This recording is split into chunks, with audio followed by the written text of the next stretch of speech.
Nanindigan naman po ang mga kongresista na hindi mo nila tatanggapin ang ibinalik na articles of impeachment laban po kay Vice President Sara Duterte. Kaya naman po aapela sila sa impeachment court sa Senado sa pamamagitan po ng isang motion for clarification para masagot ang kanilang mga katanungan. Buong detalye sa live report ni Vic. Ali, matapos isilbi ni Senate Sergeant at Arms Roberto Angcan ang summon sa Office of the Vice President, siya'y sumunod na nagtungo dito sa Office of the Secretary General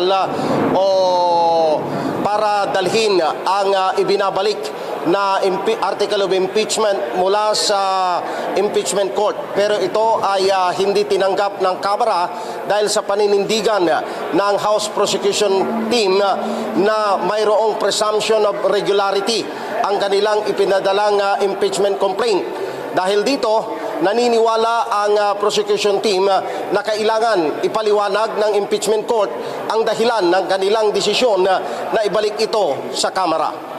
Prosecution team ang resolution for clarification para linawin ang kautusan ng impeachment court ng Senado na ibalik sa Kamara ang article of impeachment dahil kailangang sertipikahan ng Kamara na duman ito sa tamang proseso alinsunod sa konstitusyon at ang katiyakan na itutuloy ng Kamara sa 20th Congress ang impeachment trial laban kay Vice President Sara Duterte. Sinabi ni Congresswoman Jinky Luistro, isa sa 11 congressman prosecutors, na hindi muna nila tatanggapin ang ibinabalik na impeachment court na article of impeachment hanggat hindi nasasagot ang kanilang katanungan dahil sa panig ng Kamara mayroong presumption of regularity ang ipinasang article of impeachment lalo na't ito ay permado ng 215 na kongresista. Rest assured, ang House of Representatives, ang prosecution panel, naninindigan po tuloy ang laban para sa katotohanan,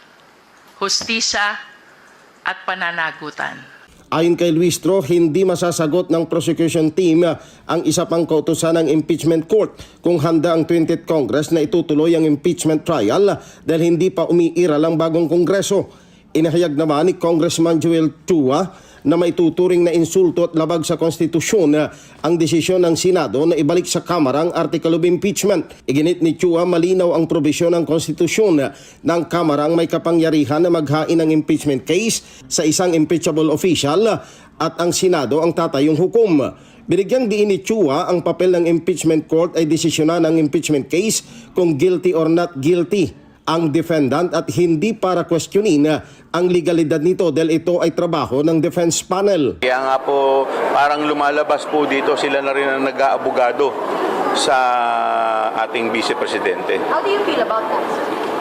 Nakakalungkot dahil maliwanag naman po sa rules on impeachment na sila rin mismo ang gumawa na dapat sila ay aakto na impartial o neutral.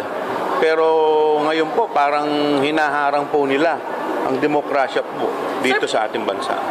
Umaasa pa rin ang House Prosecution Team na ibabatay ng mga Senator Judges ang kanilang hatol batay sa ilalatag na ebidensya at hindi batay sa political affiliation.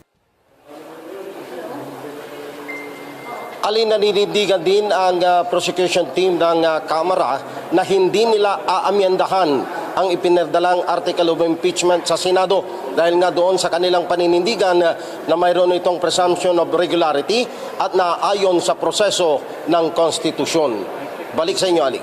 Vic, yung paliwanag lamang kung bakit sila ay tatalima dito sa kautusan na ito ng Senate Impeachment Court dahil may mga nagsasabi na parang pambabastos naman yan sa House of Representatives na uutusan mo. Ang paliwanag ng kanina ni Congresswoman Luistro patungkol dito ang pagkakaiba ng bilang pagsilbi nila bilang mambabatas at ngayon bilang House Prosecution Panel para lamang maintindihan natin kung bakit dapat ay tumalima sila dito. Tama, Ali, kasi ang status ngayon ng Kamara at saka ng Senado, ang Senado Impeachment Court at ang Kamara, prosecution ang kanilang papel. So kung titingnan natin, dahil ito ay isang quasi-judicial body na, hindi na legislative function ang kanilang ginagampanan. So marapat lamang ina-acknowledge naman ng prosecution team na dapat silang tumalima sa anumang ipag-uutos ng korte o itong impeachment court, Ali. Ano ngayon ang paliwanag dito ngayon sa hindi nila masasagot yung pangalawang issue?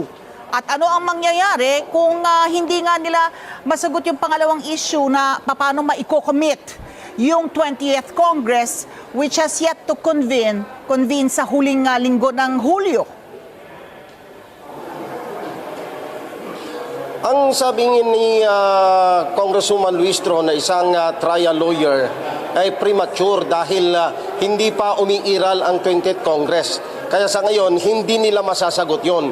Sasagutin nila yon sakaling mag-convene ang 20th Congress dahil sila din ay kasama pa rin dito sa 20th Congress. Doon sila magpapaliwanag o sasagot doon sa naturang kautusan ng impeachment court, Ali. Okay, at ito, nilinaw na hindi ito pagsuway sa Senado bilang impeachment court, ngunit itong kanilang motion for clarification ay hindi nangangahulugan na sinusuway nila ang Senado bilang impeachment court. Tama, Vic? Tama, Ali, kasi ang paninindigan nila, yung presumption of regularity, yung fourth impeachment na yun yung bumuo ng 7 article of impeachment, ito ay pinirmahan ng 215 na mga kongresista. Nakuha nila yung shortcut na procedure kung saan ay direkta na ito na ipapadala sa Senado yung binong article of impeachment. Oo, Vic. May katanungan lamang si Alex. Vic, dahil narinig na natin kanina si Presiding Officer Chis Escudero, sabi niya, sumunod kayo sa amin. Parang gano'n, di ba? Bakit ngayon, ang sagot ng ilang mga miyembro ng prosecutors panel, parang hindi sila tatalima. Parang sumusuway sila sa utos ng korte, ng impeachment. Mahirap ba magpaliwanag, Vic? Basta ang sabi nila, nag-comply kami sa constitutional requirements sa pagpapile ng article of impeachment. Ang dapat na papel na gampanan ng impeachment court, i-decide ito acquitted o kaya ay guilty ang isang impeachable official. Kung anuman ang magiging bunga nito, kung ito ay magbubunga ng constitutional question, alam naman natin na ang last resort, Korte Suprema ang magpapaliwanag. Okay, Vic, dahil nga ang humarap sa inyo dyan ay yung mga miyembro ng prosecutors panel, no? Si Speaker kaya, may katugunan na ba dito sa nangyayari ngayon sa kanyang kapulungan? Tinanong namin kanina dahil ano ang guidance ni Speaker Romualdez, pero ang sabi nila, hindi na kailangan dahil ang jurisdiction itong impeachment ngayon, plenary ang nag-designate dito sa prosecution panel, kaya sila na ang dapat na sumagot sa anumang questioning legal ng impeachment court. Ngayon, ito, Ali. Okay. Vic, last question na lamang. Itong nangyari kagabi na hindi talaga inaasahan ng lahat. Ano ngayon ang magiging epekto? Dahil ang inaasahan natin ay itong House Prosecution Panel ay pupunta na doon sa impeachment court para doon sa reading at presentation ng articles of impeachment. Ano ngayon ang magiging epekto nito? Wala na yun? Hindi na ba, dahil nga wala ng panahon? Mangyayari pa ba yan? Actually, Ali, tinanong ko yan kay Congresswoman Luis Tro. Dahil moot an academic yung sinasabing paliwanag ni Presiding Officer Chis Escudero doon sa kanyang sulat kay Speaker Romualdez. Pero ang sabi nga ni Congresswoman Luis Tro, kung susundin talaga yung rules and procedure sa trial, once na nag-acquired ng jurisdiction ng korte, ang kasunod nun ay basahin yung article of impeachment o kaya yung demanda o yung akusa doon sa defendant. Oo. Matanglo, last question ko na lang, Vic. Magbabago ba yung composition ng House Prosecution Panel? Nanalo ba lahat ng mga kongresista? Sino ang natalo at sino mga papalit na bago? Si Congressman Jill Bungalon yata hindi pinalad. Kaya may papasok dito, isa sa pinaplano nilang ipapasok si Representative Laila de Lima at saka si Representative Chil Jokno.